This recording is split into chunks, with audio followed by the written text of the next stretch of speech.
2025 Coffee Trends. Cold brew, private label heat up. Coffee culture, cold brew and private label varieties are stirring up the category as consumers experiment with flavors to recreate the cafe experience at home.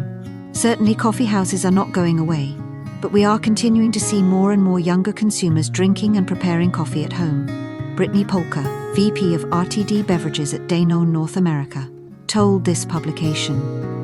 Spins, cold brew, private label options grow.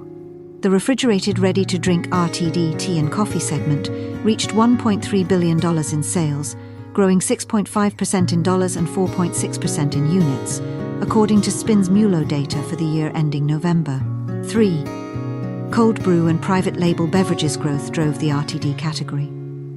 RTD cold brew coffees achieved $572.07 million in sales, growing 14.3% in dollars and 10.6% in units, Spins noted. Private label RTD coffees represented a smaller segment with $33.14 million in sales, but it outpaced cold brew, with dollar sales rising by 26% and units by 19%. Shelf-stable coffee and hot cocoa represented the largest coffee market, with $12.37 billion in sales, with dollar sales decreasing by 1% and units rising by 0.6%, as coffee grounds were flat in units and dollars declined by 2.1% for the same period. Elsewhere, instant coffee is a tale of two cities, as plain instant coffees grew and flavored varieties slumped. Plain instant coffee sales reached $772.3 million, growing 6.4% in dollars and 5.2% in units, while flavored options dropped to $113.49 million, declining 6.7% in dollars and 8.7% in units, per the same period. Danone taps into the caffeine continuum with Stoke Decaf energy drinks. Consumers want products across a coffee continuum for different occasions and day parts, including coffees with enhanced energy and low or no caffeine options, Polka explained. Coffee can easily be looked to as a mood enhancer, as a way to pick yourself up. It is not always about caffeine.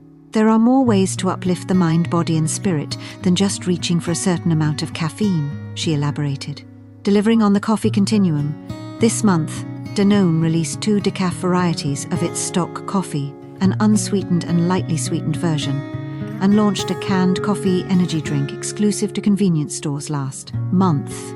Younger consumers are looking for more decaffeinated or low-caffeine options in their diet, but do not want to risk the ability to have cold brew in the afternoon or based on life stages. And so we are really helping to fill in that caffeine continuum with a decaf item, Polka explained.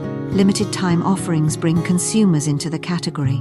As consumers switch from hot to cold coffees, they also are seeking new flavors with the help of limited time offerings, LTOs and creamers, to recreate the coffee shop experience at home, Polka noted. Stoke released numerous LTOs this year, including its pumpkin and peppermint mocha flavors for the fall and winter seasons respectively.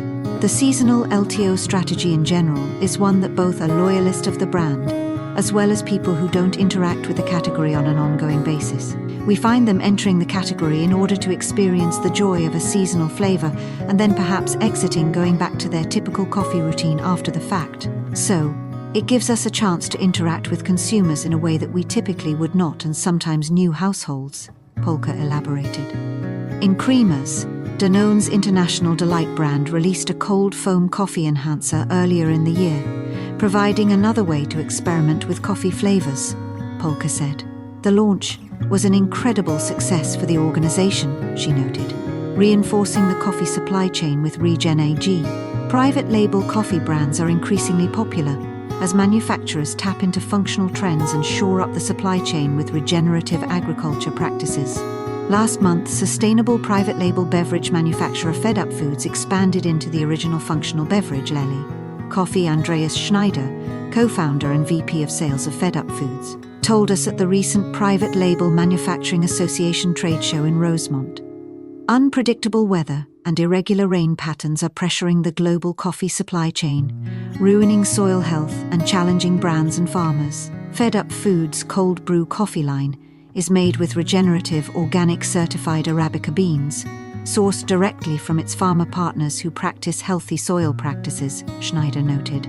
Food as medicine is this big trend that you hear a lot about, and we think food can be medicine for the planet as well, and there is already some really amazing work happening in regenerative growing around coffee, and particularly because the places where coffee thrives happen to be places that are going to be the most impacted by climate change over the next 20 to 30 years. And there is a lot of work as people recognize the power of good agriculture on helping preserve those spots, Schneider elaborated.